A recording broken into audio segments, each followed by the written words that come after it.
फिलिस्तीन के हक में एक और अच्छी खबर और इसराइल को कहीं ना कहीं एक बड़ा झटका। आखिर दुनिया देख रही है कि क्या कुछ हो रहा है, इसराइल की मंशा क्या है और किस तरह से फिलिस्तीनी अवाम, गजा की अवाम बेबस है, मजबूर है, उसके साथ जुल्म और ज्यादती हो रही है।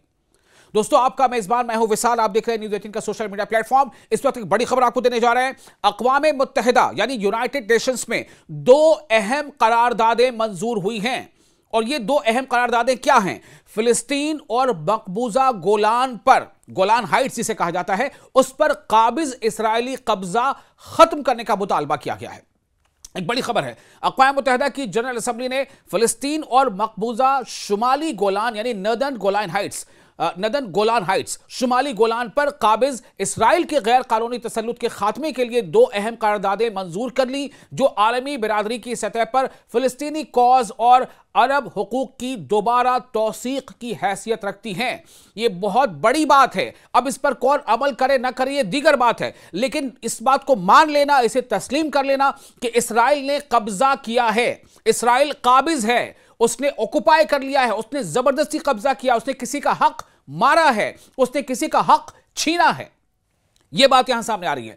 तो यूनाइटेड नेशंस की जनरल असेंबली ने फिलिस्तीन और मकबूजा शामी यानी सीरिया, शाम कहते हैं सीरिया को, तो शामी गोलान पर काबिज इसराइल के गैर कानूनी तसल्लुत के खात्मे के लिए दो अहम करारदादों को, रेजोल्यूशन को मंजूर कर लिया है। अब आपको बताते हैं इसकी पूरी डिटेल क्या है। फिलिस्तीन से मुताल्लिक करारदाद मंगल के रोज जिबूती, उर्दन और इसके साथ ही साथ मोरितानिया, कतर, सेनेगल और रियासत फिलिस्तीन की जानिब से पेश की गई थी।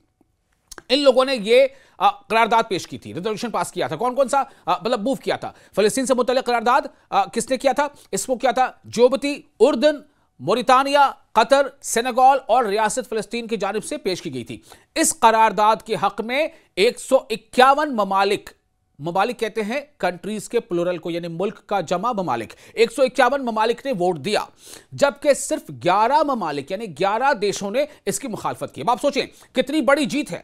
यह एक मोरल विक्ट्री है, यह मोरल विक्ट्री है फिलिस्तीनियों की। इसका मतलब यह है कि दुनिया जानती है, दुनिया में रहने वाले लोग जानते हैं कि चूंकि फिलिस्तीन के साथ लगातार जुल्म हो रहा है, बर्बरियत हो रही है, इसलिए हर ज्यादातर मुल्कों में जो आम लोग हैं, जो कॉमन मैन है, वो सड़कों पर आ गए। उन्होंने अपनी हुकूमतों पर दबाव बनाया। इसका नतीजा यह है कि हुकूमतों ने इस तरह का फैसला दिया है। फिलिस्तीन से मुतल्लिक करारदाद जो रेजोल्यूशन था, उसे जिबूती, उर्दन, मोरितानिया, कतर, सेनेगल और रियासत फिलिस्तीन की जानिब से पेश किया गया था। और इस करारदाद, इस रेजोल्यूशन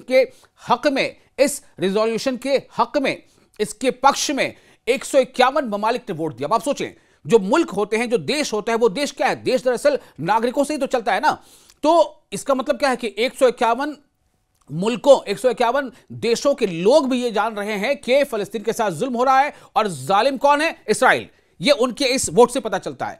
तो उन्होंने माना, 151 देशों ने इसके हक में वोट दिया, फिलिस्तीन के हक में वोट दिया और इसराइल के कब्जे के खिलाफ वोट दिया, जबकि सिर्फ 11 मुल्कों ने, सिर्फ 11 देशों ने इसकी मुखालफत की, जिनमें काबिज इसराइल और अमेरिका सबसे नुमाया है। अब आप सोचें, हर बार जब ऐसी कोई बात सामने आती है तो उसमें अमेरिका इसराइल के साथ खड़ा नजर आता है।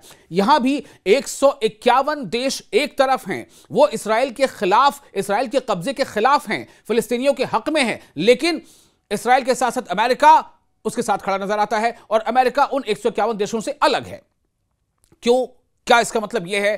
क्या यह एक तरह से अमेरिका दिखाना चाहता है, दर्शाना चाहता है, बताना चाहता है कि वो चूंकि ताकतवर मुल्क है तो वो जो चाहेगा वही होगा? अमेरिका सबसे नुमाया इसमें नाम है। जो 11 देश जो इसके खिलाफ गए वो कौन है? इसराइल और अमेरिका उसमें शामिल है। अब आपको आगे बताते हैं, इन दोनों ने दरअसल इसमें हिस्सा ही नहीं लिया, यानी ऐसा नहीं है कि उसके खिलाफ वोट की। तो पूरी बातों को बता रहे हैं कि जो इस करारदाद के हक में, यानी कि जो फिलिस्तीन पर कब्जा है, उस इसराइली कब्जे को, फिलिस्तीन पर इसराइली कब्जे को खत्म किया जाए, उसे कब्जा माना गया, उसको हटाने की कोशिश की गई, उसको हटाने के हक में रेजोल्यूशन पास कराया गया। इस करारदाद के हक में 151 ममालिक ने वोट दिया, जबकि सिर्फ 11 ममालिक ने इसकी मुखालफत की, जिनमें काबिज इसराइल और अमेरिका सबसे नुमाया हैं। तो 151 ममालिक ने वोट दिया, जबकि सिर्फ 11 ममालिक ने इसकी मुखालफत की, जिनमें काबिज इसराइल और अमेरिका सबसे नुमाया नाम है। मजीद 11 मुल्कों ने वोटिंग में हिस्सा नहीं लिया। 151 ने हक में वोट दिया इसके पक्ष में, 11 मुल्कों ने इसके खिलाफ वोट दिया और 11 मुल्क ऐसे थे जो वोटिंग में उन्होंने हिस्सा ही नहीं लिया। अब आपको बताते हैं, चूंकि ये रेजोल्यूशन पास हो गया, यह करारदाद मंजूर कर ली गई, चूंकि इसके हक में वोट ज्यादा है। तो मंजूर शुदा करारदाद अक़वाम मुत्तहिदा यानी यूनाइटेड नेशंस की फ़लस्तीनी मसले के हवाले से जिम्मेदारी का इरादा करती है और मुतालबा करती है कि काबिज इसराइल 1967 के बाद कब्जे में ली गई तमाम फ़लस्तीनी सरजमीन से हट जाए। साथ ही यह करारदाद दो रियासती हल की भी हिमायत करती है। इसी दो रियासती हल की तरफ अभी हाल ही में पॉप लियो ने भी यह कहा था कि दो रियासती हल ही एक वाहिद रास्ता है मुकम्मल अमन शांति का। अब आपको बता दें कि जनरल असेंबली, यूनाइटेड नेशंस की जो जनरल असेंबली है, उसने दूसरी करारदाद भी मंजूर की जो मिस्र ने पेश की थी। किसने पेश की थी? मिस्र यानी इजिप्ट ने। यह करारदाद काबिज इसराइल से मुतालबा करती है कि वो शामी गोलान की मुकम्मल तौर पर गैर कानूनी और नाजायज कब्जा शुदा सरजमीन से पीछे हट जाए। शामी यानी सीरिया के गोलान हाइट्स पर जो इसराइल का कब्जा है, इस करारदाद में यह बात सामने आ गई कि जो ज्यादातर मुल्क वो चाहते हैं कि इसराइल उस कब्जे को भी छोड़ दे और पीछे हट जाए और गोलान के इंजमाम के बैनुल अक़वामी कानून की सरी खिलाफ वर्जी करार देती है इस करारदाद में। अब इस रेजोल्यूशन के हक में कितने वोट पड़े, मुखालफत पे कितने पड़े, ये आपको बताता हूं। ये जो रेजोल्यूशन था जिसमें सीरिया के गोलान हाइट्स पर इसराइली कब्जे को कब्जा मानते हुए उसे वहां से हटने के हक में जो वोटिंग हुई है वो हुई है 123 मुल्कों ने, जी हां 123 मुल्कों ने यह माना कि सीरिया के गोलान पर इसराइल का कब्जा है जो गैर कानूनी है और इसराइल को पीछे हटना चाहिए। जबकि 7 मुल्कों ने इसकी मुखालफत की। मुखालफत यानी विरोध करने वाले मुल्क कितने हैं, देश कितने हैं? सिर्फ 7।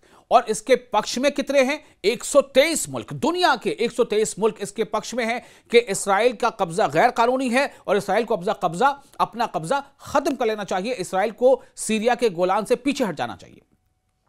अब इन जो 7 मुल्कों ने जिन्होंने इसकी मुखालफत की है, जिनमें काबिज इसराइल और अमेरिका शामिल है, यहां भी अमेरिका शामिल है, यहां भी अमेरिका इसराइल के साथ खड़ा है, यहां भी दुनिया के बेशतर मुल्क, ज्यादातर देश जो बात कह रहे हैं अमेरिका का उससे स्टैंड अलग है। जबकि इस करारदाद पर, इस रेजोल्यूशन पर 41 देश ऐसे थे जिन्होंने वोटिंग में हिस्सा लेने से गुरेज किया। लेकिन कितने मुल्कों ने इसके हक में वोट किया? 123। कितने मुल्कों ने इसके खिलाफ वोट किया? महज 7। और जिन्होंने हिस्सा ही नहीं लिया वोटिंग में वो 41 हैं। तो आप देखिए इससे क्या साबित हो रहा है कि दुनिया के ज्यादातर देश, और सिर्फ ज्यादातर नहीं, ऐसा नहीं कि 5 लोग नहीं मानते, 6 मानते नहीं, बल्कि आप देखें कि जो लोग मान रहे हैं कि इसराइल काबिज है, इसराइल ने कब्जा किया है, इसराइल ने गैर कानूनी काम किया है, उनकी तादाद बहुत ज्यादा है। 151 देश, 123 देश। और जो नहीं मान रहे, जो इसके खिलाफ हैं, वो सिर्फ 7 हैं या 11 हैं। तो करारदाद में वाज़ेह किया गया है कि काबिज इसराइल की जानिब से सीरियन गोलान पर कब्जा और उसका अमली इंजमाम बैनुल अक़वामी क़वानीन की संगीन खिलाफ वर्जी है, इंटरनेशनल लॉ का वायोलेशन है। इंटरनेशनल लॉ का वायोलेशन है। कौन कर रहा है वायोलेशन? इसराइल कर रहा है। इसराइल के साथ कौन खड़ा है? अमेरिका खड़ा है। तो यहां पर यह बात सामने आ रही है कि करारदाद में जो बात सामने आई है कि इसराइल की जानिब से शामी गोलान यानी जो सीरियन गोलान पर कब्जा और उसका अमली इंजमाम बैनुल अक़वामी क़वानीन की संगीन खिलाफ वर्जी, अंतर्राष्ट्रीय कानून का उल्लंघन है और सलामती कौंसिल की सन 1981 की करारदाद नंबर 497 से बराह रास्त मुतसादम है, यानी उससे टकराती है।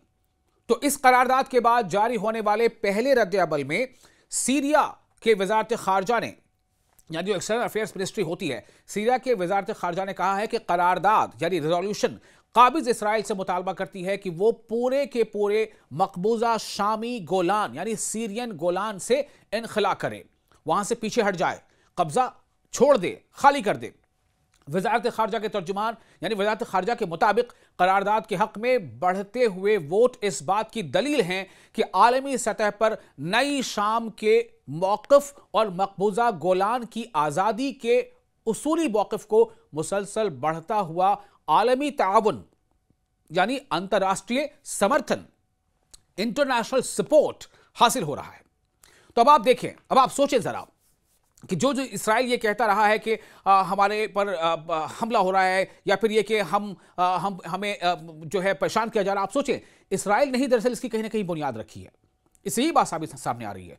क्योंकि आज अगर दुनिया के ज्यादातर मुल्क इसराइल के खिलाफ नजर आते हैं तो क्यों नजर आते हैं? इसलिए कि लोगों को यह महसूस हो गया है कि इसराइल ने एक लंबे अरसे तक दुनिया की आंखों में धूल झोंका, एक लंबे अरसे तक उसने हकीकत जो है छुपाई लोगों तक हकीकत पहुंचने नहीं दिया।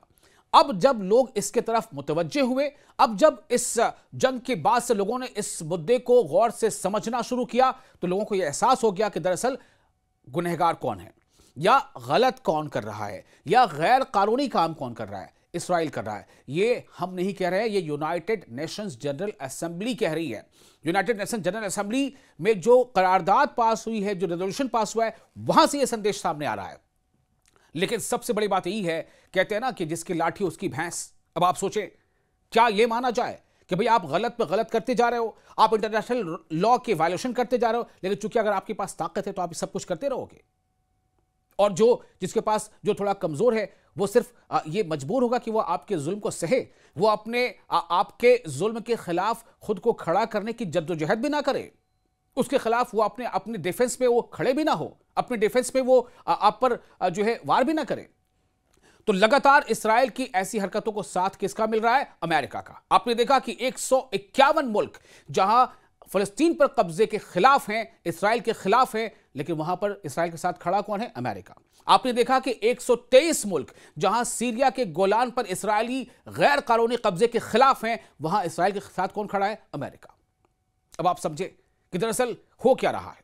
दुनिया को डेमोक्रेसी, जमहूरियत, इंसाफ की बातें बताने वाला दरअसल वो इंसाफ के साथ है या नहीं, यह आप खुद तय करें।